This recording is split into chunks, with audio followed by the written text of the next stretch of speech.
students of Sinai are in many ways the real teachers because they teach us so many different things.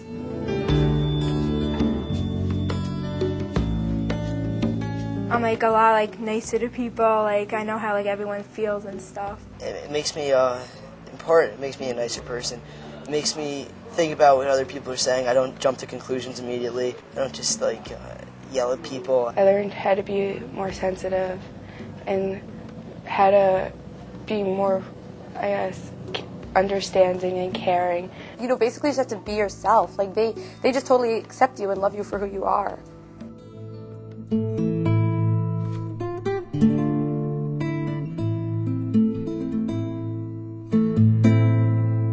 What they said was, during my pregnancy, I had an intrauterine stroke. She was blonde hair and blue eyes and just the cutest thing ever. I didn't have any other siblings at the time, so I didn't really know the development of children. They're hungry. They'll come to you. Bartkill Millhouse. Nathaniel was born with Duchenne muscular dystrophy, a progressive deteriorative condition. You start learning what types of prayers are things that you could truly hope for. The prayers that end up getting fulfilled are the prayers where you ask God to help you have the strength to deal with particular situations, where you can ask God to help make somebody's life happy. On the other hand, it's hard because I keep feeling that God is an omnipotent being and He could cure my son if He really, without, let there be light and there was light. Let there be a cure and there'd be one, So he's my, I guess, my touchstone for having emunah and at the same time anger.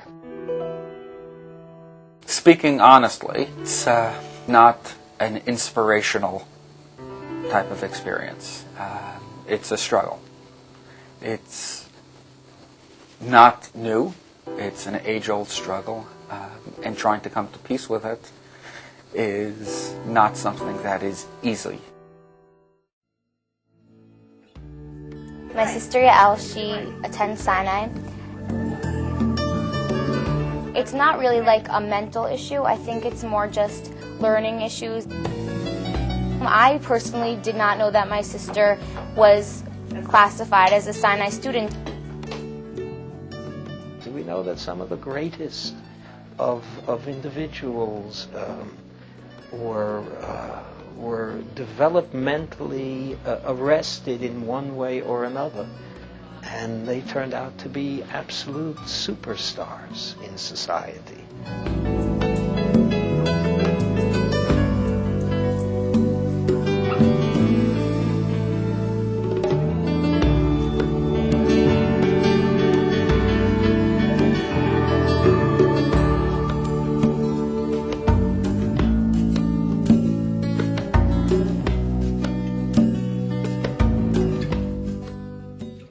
They teach me so many things. They have such creative minds. I have to discover so many ways to tap into their creative minds in creative ways.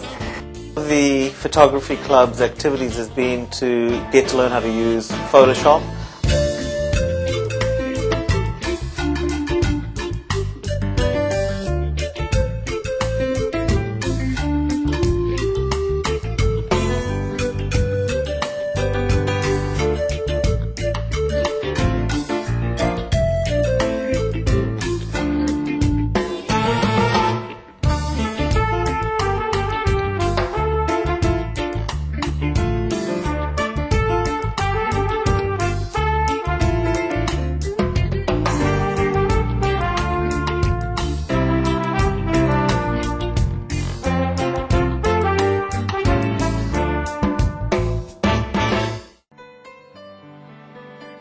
Oh, there's so many things that's special about her.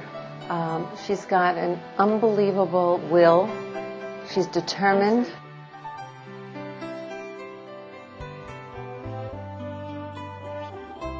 Skylar loves to learn.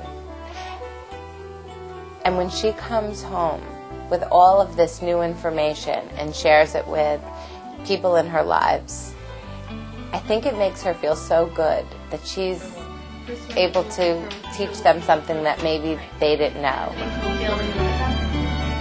Important. You're representing yourself. And when we had this bas mitzvah, our friends and family, they got up and cheered. They cheered, yay, Skylar! People's eyes were filled with tears. People were so happy for her. For her to go through this, she had to be so determined and wanting. Everything was hard for her, and she did it.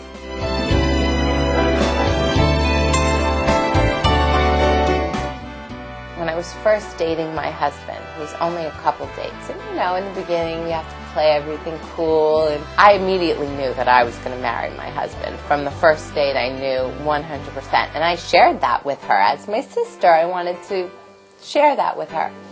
Well, that was a big mistake because as soon as she met Andrew, she said, "So, when are you going to marry my sister?" And he said, "Who told you that?" And she said, "My sister did." She kind of blew my cover there. Nathaniel has taught me to appreciate life, that every day is precious, and that that you have to be thankful for what you have and try and focus on all that you do have, because nobody has a perfect life.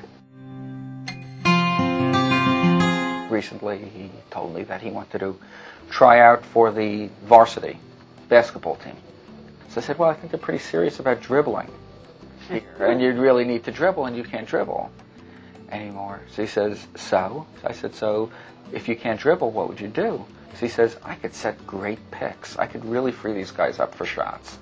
And I went and I told the coach, and coach just had to smile and say he's on the varsity.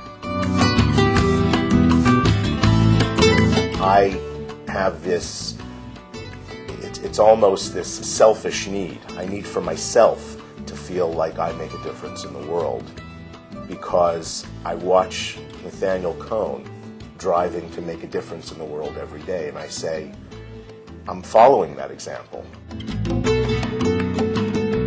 I definitely think that I'm becoming a better person because of the job that I do, which is a great objective for any job.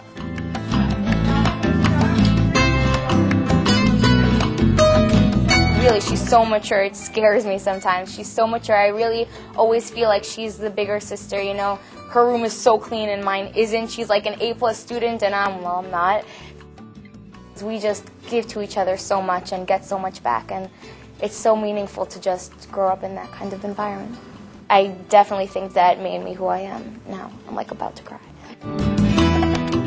I just love saying, these are my kids. You know, and sometimes I have to stop and say, no, they're my students. But they're my kids, and that's why there's such a personalized relationship there. And therefore I'm able to learn so much more from them. I will teach you more than that. You can help the world and change the past.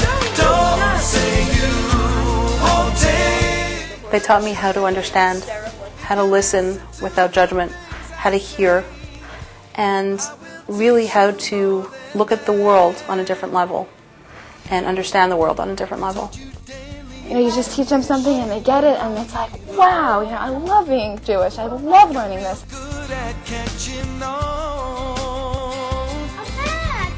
I say, now I know why I'm doing this, because these kids give you that opportunity to learn.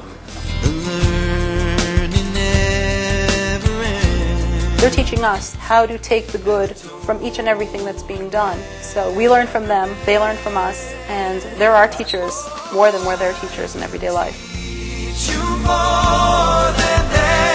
I think that when we see how these students work and how these students persevere, I think it teaches us how to work on our own challenges. I think that we should take even a tenth of the determination and perseverance that they take, and I mean, I'd be great at anything if I did that.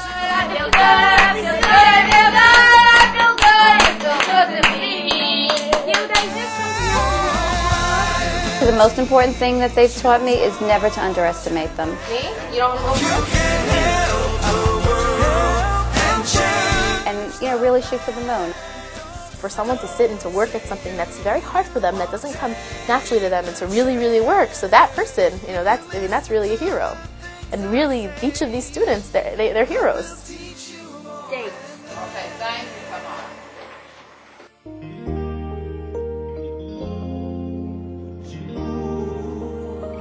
So with all my heart and soul. I think that I learned from them to be genuine and to appreciate what's real about people. I've learned from my children that one should look at the good in everyone. I learned from them to be besimcha, or I see in them how they are always besimcha. They're able to retain what's important and to filter out things that are unimportant. One's IQ is not based upon a number. We got the Torah. Very good, Yosef. What do we do? I was told once that when we go to Hashem, when we go and our days are over, and we are not asked at that point to show an IQ number. Instead, we are asked about the acts of chesed that were performed when we were here.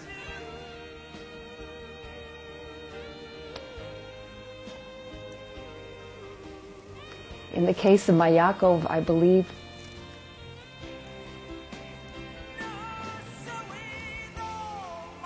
his IQ score is very, very high because his acts of chesed have been tremendous. Oh, you teach the world how to live, how to give, and how to believe. If I could look into your heart, I would see the face. I would see the face of God. You have weathered all the storms, they've all come and gone. Oh, you are the unsung heroes of the world.